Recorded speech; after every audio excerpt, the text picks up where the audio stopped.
Il faudrait passer au débat, parce qu'on peut dire, mais il y a tout de même à la télévision place pour des débats. Alors là, je vais aller vite parce que je pense que la démonstration est plus facile à faire. Il y a d'abord les faux débats, les vrais faux débats. Bon, ceux qu'on reconnaît tout de suite quand vous voyez à la télévision Alain Minc et Attali, quand vous voyez Alain Minc et Sormand, quand vous voyez Julliard et Imbert, etc. Bon, il y a un monde clos d'interconnaissance, d'intercommunication,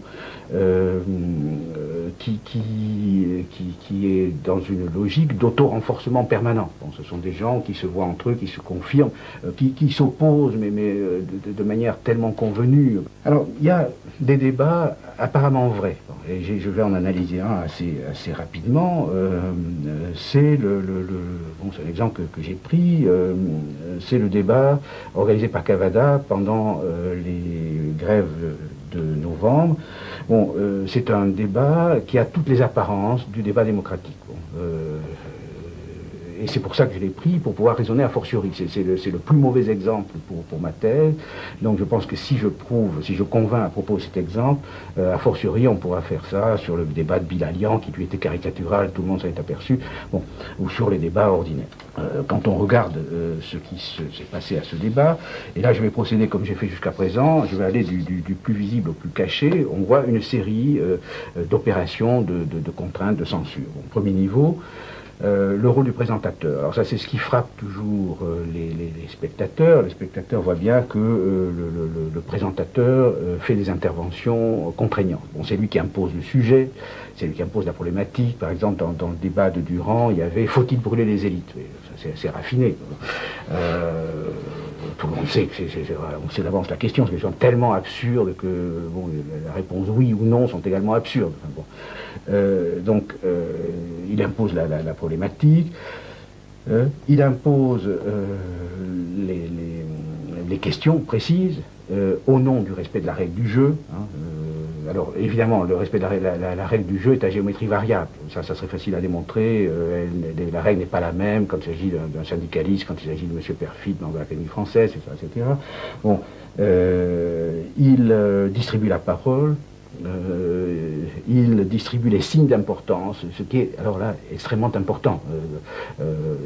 C'est un travail qu'ont fait certains sociologues. Ils ont essayé de dégager l'implicite de la communication, l'implicite non verbal de la communication verbale. Bon, c'est-à-dire que nous disons autant par les regards, par les silences, par les gestes, par les mimiques, les mouvements des yeux, etc., que par la parole elle-même, bon, et aussi par l'intonation, par toutes sortes de choses bon. Or, ce qui est important, c'est ce qui devrait décourager les fanatiques du miroir de Narcisse, c'est devrait les décourager d'y aller. En fait, on livre énormément plus qu'on ne peut contrôler. C'est impossible. Il y a tellement de niveaux dans l'émission, ne serait-ce que du langage. Enfin, si on contrôle le niveau phonologique, on n'y contrôle pas le niveau syntaxique. Enfin bref, il y a tellement de choses à contrôler. Si en plus on ajoute le geste, etc., il y a tellement de choses à contrôler que personne, même le plus maître de lui-même, à moins de jouer un rôle ou de faire la langue de bois, ça c'est une des fonctions de la langue de bois, jouer un rôle finalement, personne ne peut tout contrôler. Bon. Alors, le présentateur lui-même intervient par le langage conscient, sa manière de poser les questions, par exemple son ton. Il dira aux uns veuillez répondre, vous n'avez pas répondu, vous n'avez pas répondu à la question, sur un ton cassant, mais j'attends votre réponse, est-ce que vous allez reprendre la grève, etc. Bon. Et aux autres il dira mais sur un ton respectueux. Bon. Alors j'ai vu un exemple qui est très, très significatif, c'est le merci. J'ai comparé, ça peut se faire avec des exemples. Il y a une manière de dire merci qui consiste précisément à remercier. C'est merci, ça veut dire ça va, terminé, passons au suivant. Ou on dit vraiment merci, je vous remercie, on accorde de l'importance à votre parole, enfin on accueille la parole. Bon, alors ça se manifeste infinitésimalement, mais l'interlocuteur encaisse. Il encaisse la sémiologie, enfin la sémantique apparente et la sémantique cachée, il encaisse les deux, et il peut perdre ses moyens, comme on dit. Donc, le présentateur distribue les temps de parole, il distribue le ton de parole, respectueux ou dédaigneux, attentionné ou impatient.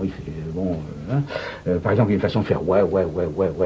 c'est pas encore fini, enfin, qui consiste à faire sentir à l'interlocuteur. Dans les entretiens, nous savons ça très bien, il y a une manière, c'est très très important, de renvoyer aux gens des signes d'acquiescement, des signes d'intérêt. Sinon les gens se découragent, peu à peu la parole tombe. Enfin, nous attendons même des toutes petites choses, du type oui, oui, des hochements de tête, des petits signes d'intelligence, comme on dit. Ces choses-là, le présentateur les manipule consciemment et inconsciemment. C'est encore son inconscient très souvent qui intervient. Plus que son conscient, et par exemple son respect des grandeurs, qui sont souvent des fausses grandeurs. Dans le cas particulier, un autodidacte un peu frotté de culture va admirer les fausses grandeurs, les académiciens. Donc il va manipuler encore l'ordre de parole, il va surtout manipuler l'urgence. Et là, on retrouve l'éternel problème. Il se sert du temps, et de l'urgence du temps, de l'horloge, de la clepsydre, comme disait Platon, pour couper, pour ne pas laisser parler, pour interrompre. Et alors là, il a un recours, comme tous les présentateurs, il se fait le porte-parole du public et il dit je vous interromps, je ne comprends pas ce que vous voulez dire. Bon, alors, il ne laisse pas entendre qu'il est idiot, ça peut arriver. Il laisse entendre que le téléspectateur de base, qui par définition est idiot, ne comprendra pas, et que donc il se fait le porte-parole des imbéciles pour interrompre un discours intelligent. Bon, alors que, bon, ça je l'ai observé, les gens supposés demander ce rôle sont les plus énervés par les coupures. Hein, bon.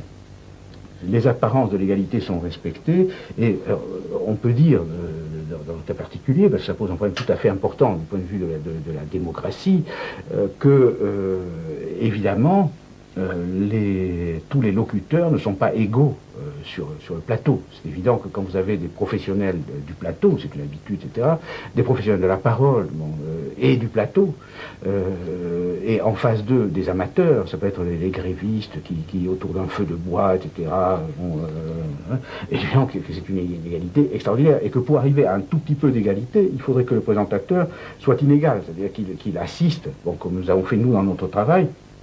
Quand nous voulons que quelqu'un qui n'est pas un professionnel de la parole parvienne à dire des choses, et souvent ils disent des choses tout à fait extraordinaires que les gens qui ont la parole à longueur de temps ne sauraient même pas penser, bon, il faut faire un travail d'assistance à la parole. Bon, pour ennoblir ce que je vais dire, c'est la mission socratique dans toute sa splendeur, ça consiste à se mettre en quelque sorte au service de quelqu'un dont on estime que la parole est importante, dont on veut savoir ce qu'il a à dire, savoir ce qu'il pense, tout en l'aidant en quelque sorte à accoucher.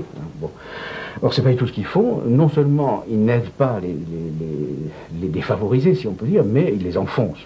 Là, on est encore au niveau phénoménal. On a le présentateur, son rôle. Une partie de ce que j'ai dit est conscient. Hein, pas chez les présentateurs. La preuve, quand je dis ça à des présentateurs, ils sont indignés. Hein, mais je répète, comme j'ai dit tout à l'heure, ils ne le font que mieux. Alors, deuxième niveau, la composition du plateau. La composition du plateau elle-même est extrêmement importante. C'est un travail invisible dont le plateau lui-même est le résultat.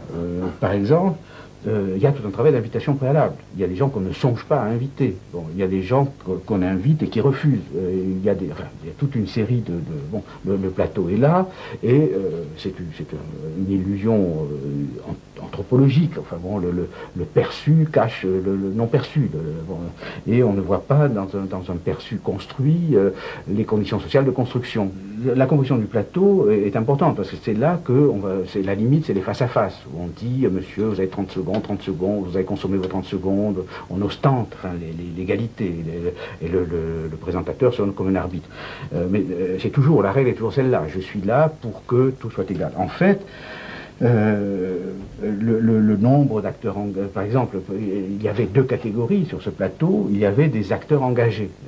Les grévistes étaient des gens qui étaient des protagonistes. Et puis il y avait d'autres qui étaient aussi des protagonistes, mais qui avaient l'air d'observateurs, bon, qui étaient là pour dire, il y avait des gens qui étaient là pour s'expliquer, on leur demandait explication, mais pourquoi vous faites ça, pourquoi vous embêtez les usagers, etc., et d'autres qui étaient là pour expliquer. Donc ça s'était fait une grosse différence, qui était en position de métadisque.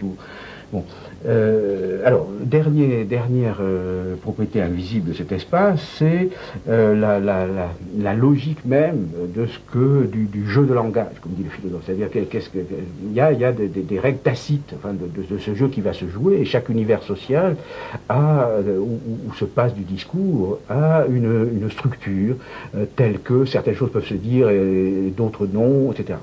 Alors, première implicite de ce débat, de ce jeu de langage, le modèle du débat démocratique réduit au modèle du catch. Bon, c'est-à-dire qu'en fait, il faut qu'il y ait des affrontements, le bon, la brute, etc. Bon, et en même temps, tous les coups ne sont pas permis, c'est-à-dire qu'il faut que les coups se coulent dans la logique du langage formel, du langage savant. Bon, il y a autre propriété de l'espace, la complicité entre les professionnels que j'ai évoqué tout à l'heure. Enfin bon, les gens de télévision appellent ces gens-là que j'appelle les fast thinkers, là, les spécialistes de la pensée jetable. Ces gens-là, on les appelle des bons clients. Ce sont des gens qu'on peut inviter. On sait qu'ils seront de bonne composition, qu'ils vont pas vous soulever des problèmes, qu'ils vont pas vous faire des histoires. Ils parlent comme des robinets, sans problème. Bon, alors on a un espace donc de bons clients. Qui sont comme des poissons dans l'eau, et puis d'autres qui sont des poissons hors de l'eau. Bon. Et puis, enfin, dernière chose invisible, c'est l'inconscient. Ça, j'ai fait allusion constamment. L'inconscient des présentateurs, et moi, il m'est arrivé très souvent, même en face de journalistes très favorables, très bien disposés à mon égard, d'être obligé de commencer toutes mes réponses par une mise en question de la question. Bon, c'est-à-dire les questions, le journaliste, encore une fois, il a ses lunettes, il a ses catégories de pensée, etc. Il vous pose des questions qui n'ont rien à voir avec rien, enfin, qui vont par exemple sur les problèmes des banlieues, ils ont tous les fantasmes que j'ai évoqués tout à l'heure, et avant de pouvoir répondre, il faut dire poliment, oui, votre question semble se poser, mais il me semble qu'il y a une question plus importante, etc.